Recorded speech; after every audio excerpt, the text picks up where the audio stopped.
Fridays are awesome. This is CNN 10, World News Explained. Our first stop today is in Brussels. It's the capital of Belgium. It's also where you'd find the headquarters of NATO, the North Atlantic Treaty Organization. It's an alliance of 28 countries, mostly from Europe, plus Canada and the U.S. It was formed in 1949 as a way to counterbalance the military might of the Soviet Union. The alliance is based on collective defense. An attack on one NATO member is considered an attack on all of them. And that was invoked once in 2001 after the September 11th terrorist attacks on the U.S. Troops from other NATO members served in the resulting war in Afghanistan. But there's a sore spot between the U.S. and NATO. Alliance members agree to spend 2% of their gross domestic product on their militaries. It's a guideline. They're not penalized if they don't. But America has consistently met that target, while most other NATO countries haven't. President Donald Trump brought this up yesterday on his visit to Brussels. 23 of the 28 member nations are still not paying what they should be paying and what they are supposed to be paying for their defense. NATO's website says the organization as a whole does over-rely on the U.S. for providing some of NATO's essential military capabilities.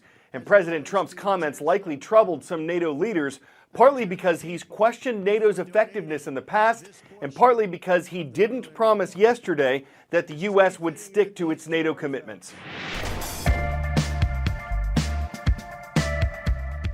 It's been a problem for decades. I would say 20, 30 years. Many U.S. presidents have talked about NATO members needing to take on more of the burden. President Trump wouldn't be the first president that has tried to do this. President Obama made the case, as did President Bush before him. There was a breakthrough in 2014 at a summit in Wales, but there are other factors. In 2014, we saw the rise of ISIS, and we also saw Russia and Vladimir Putin moving into Ukraine and annexing Crimea. And those things really, really scared people in Europe. It was a huge incentive to spend more so that they can defend themselves. It's a struggle because many European countries are having their own domestic economic woes that are limiting their ability to spend on defense. President Trump has really made this a cornerstone of his campaign, certainly, and now of his foreign policy, and is even threatening to withdraw from the alliance if the U.S., if other countries don't pay more. I think he has put the fear of God into some countries. With a lot of his rhetoric during the campaign, he was very equivocal about whether the U.S. needs NATO, and I think that unsettled people. His bellicose nature has certainly reignited the flame, but that flame was already burning. NATO members are willing to pay more, and they are coming up with plans to lay out an outline for how they're going to pay more. The U.S. wants them to commit to a 10-year plan. A lot of countries aren't ready to do that. It's going to be a constant balancing act for them, and quite frankly for the Trump administration going forward. 10-second trivia. Which of these events occurs on June 1st? Summer solstice, vernal equinox, hurricane season begins, or wildfire season begins? June 1st is the official beginning, and November 30th is the official end of the Atlantic hurricane season.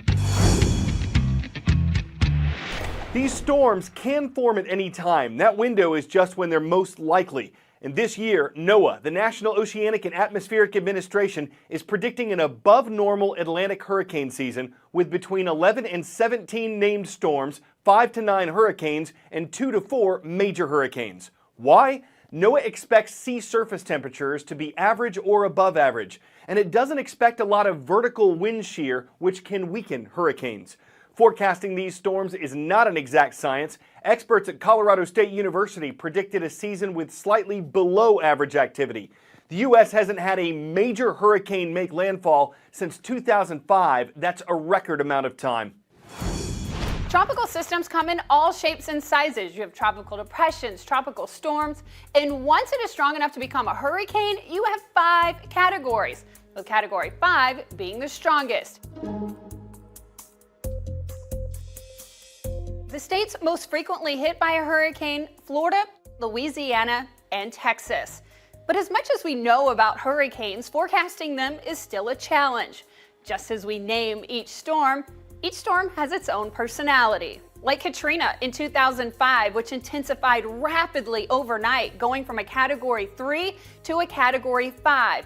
It became the fourth most intense hurricane on record as of that time. And the forecast track can change dramatically, like Erica in 2015. Or a system that can be viewed as relatively weak, like a tropical storm, could end up like Tropical Storm Allison in 2001. The remnants of the storm stalled over southeast Texas, dumping 35 inches of rain over Houston in just 5 days. The storm became the first non-hurricane to have its name retired. According to InsideEVs.com, which covers news about electric vehicles and tracks their sales, there was a dip in the average number of electric cars sold in the U.S. between March and April. Still, for the first 4 months of this year, EV sales have been higher across the board than they were last year. Is that a sign of things to come? For the past 100 years or more, Americans have mostly bought cars, filled them with gasoline, and driven them places. Get ready for all that to change. First, electric cars are coming on strong. Batteries are now better and cheaper to make. The Chevrolet Bolt and soon the Tesla Model 3 both get more than 200 miles of range for under $40,000. They promise to make practical electric cars accessible to the masses.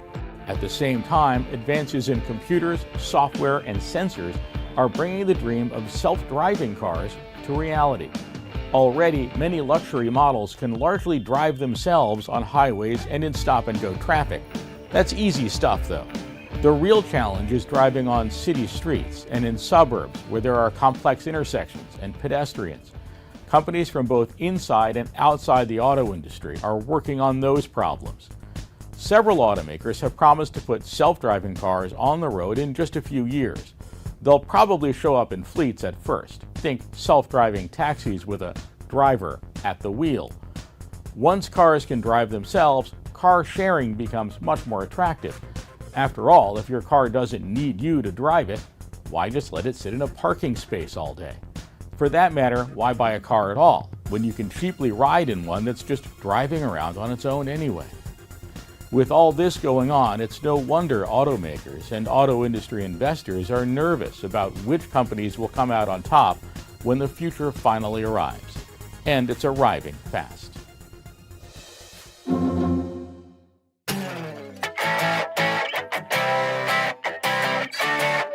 Okay, electric cars are one thing, but what about an electric police officer?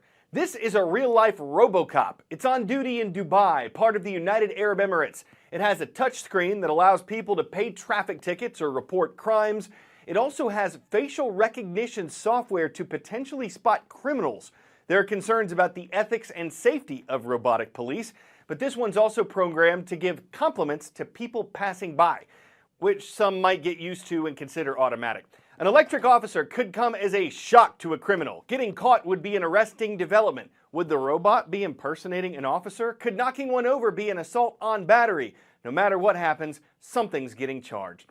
I'm Carl Azuz for CNN 10. That's all for today. We'll be off the air next Monday for Memorial Day, when America remembers fallen servicemen and women. We hope to see you back here on Tuesday.